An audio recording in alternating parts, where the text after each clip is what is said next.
Ja, najlepša hvala za povabilo in za možnost, da tudi jaz par besed spregovorim.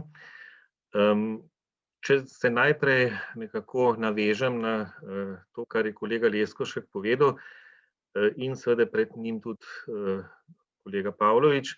Nedvomno je, da je preventiva pravzaprav ključ do ohranjanja zdravja, tako ustnega kot sistemskega.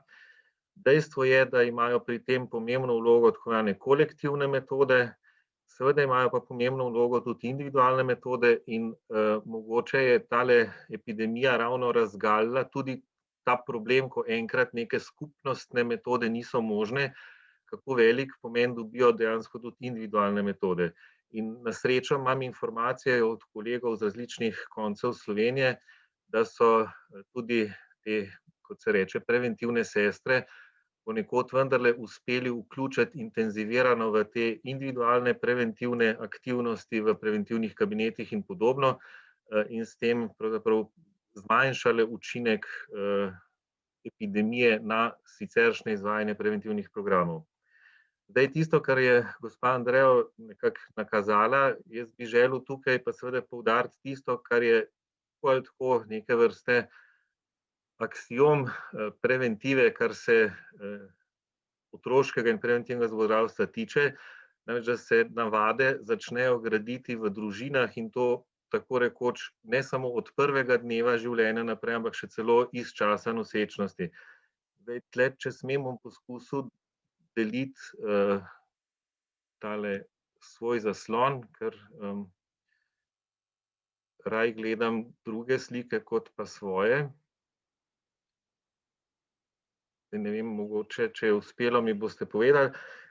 Skratka, med tem časom bi želel, kot rečeno, opozoriti na to, da se začne vzgoja za zdrave navade tako rekoč še pred rojstvom in da je izjemno pomembno to, kar je bilo tudi v eni od brošur, ki je bila v prejšnjem letu v tej skupni iniciativi pripravljena, poudarjeno kot ena od zaobljub staršev, recimo to, da bom otroku dvakrat dnevno natančno poščetkal zobe in pri tem uporabil primerno količino zobne paste z ustrezno koncentracijo fluoridov. In v tej publikaciji tudi najdemo najsodobnejša navodila tudi Evropske akademije za otroško zobozdravstvo s tem v zvezi, se pravi uporaba od prvega zoba do dopolnjenega leta, drugega leta starosti z ustrezno koncentracijo fluorida dvakrat dnevno v količini paste primerljive z riževim zrnom in kasneje potem od 2 do 6 let podobno v velikosti grahovega zrna. Tisto, kar je tudi gospa Andreja nekako omenila, je, da tudi v časih epidemije, take ali drugačne bolezni, kot se reče, nesreča ne počiva. Naša enota, se pravi naš center za otroško in preventivno zobozdravstvo, je deloval v vseh teh etapah epidemije, tudi v tistih 2 mesecih od sredine marca do sredine maja, ko je bila nekako najbolj čvrsta zapora zobozdravstva. In v tale namen sem na hitro preletel naše zapise iz tistega časa. V tem obdobju je bilo seveda bistveno manj napotenih pacientov, ker tudi primarna raven seveda bistveno v manjši meri bila odprta, da tako rečem, ampak kljub temu je bilo v tem obdobju 27 pacientov napotenih zaradi poškodb iz vstopnih točk ali neposredno na naš center. In mogoče še kot zanimivost, prvi tak pacient se je oglasil že 17. marca, se pravi drugi dan te tako imenovane zapore. Tako da vsekakor poškodbe ne počiva, zato je izjemno pomembno, da tudi tukaj vemo, kako pravzaprav preprečevati posledice. Zdaj, tole je samo en primer izbitja zoba, ki je, kot radi rečemo, edina res izjemno nujna situacija v zobozdravstvu iz tega poškodbenega spektra. Tole samo na hitro pokažem en plakat, ki smo ga pred leti za en kongres pripravili.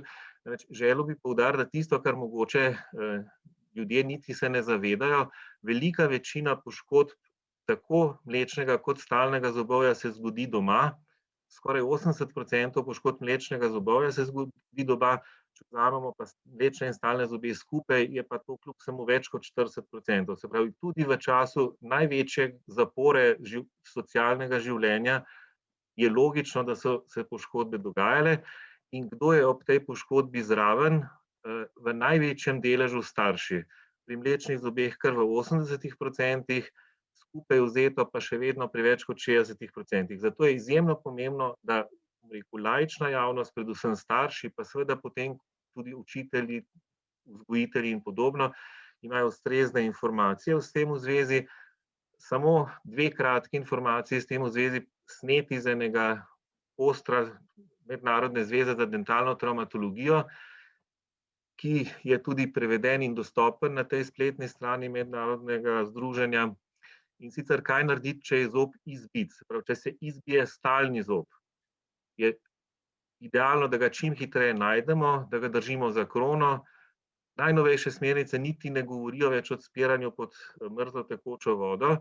Potem je pa najboljše, če uspemo tak zob ustaviti nazaj na njegovo pravo mesto.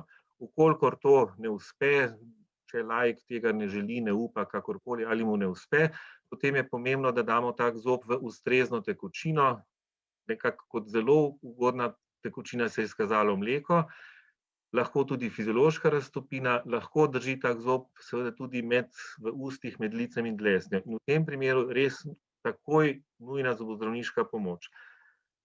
Če se zob zlomi, stališča strokovnjaka manj vznemirljivo kot stališča laika, tukaj je mogoče ena koristna informacija, da je, če tak odlomljen delček zoba pač otrok ali starši najdejo, naj ga ne zavržejo, ker v ugodnih okoliščinah je možno tak delček pritrditi nazaj. In seveda bi bilo to mogoče, je treba v primernem času potem obiskati zobozdravnika. Toliko nekako na kratko. Zdaj, tale del zadnji se je mogoče slišal, kot da ni čista preventiva, je, recimo temu, sekundarna preventiva, preprečevanje posledic poškodb.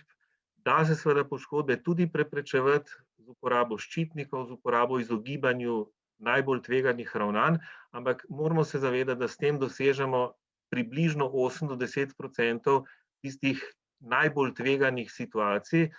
Večina ostalih poškodb se zgodi pa v tistih okoliščinah, kjer take poškodbe pravzaprav naprej niti ni možno predvideti in jo je tudi zelo težko preprečiti. Zato je pomembno, da znamo pravilno ukrepati, da znajo pravilno ukrepati laiki, strokovnjaki in da tudi organizacija zdravstvene službe to omogoča.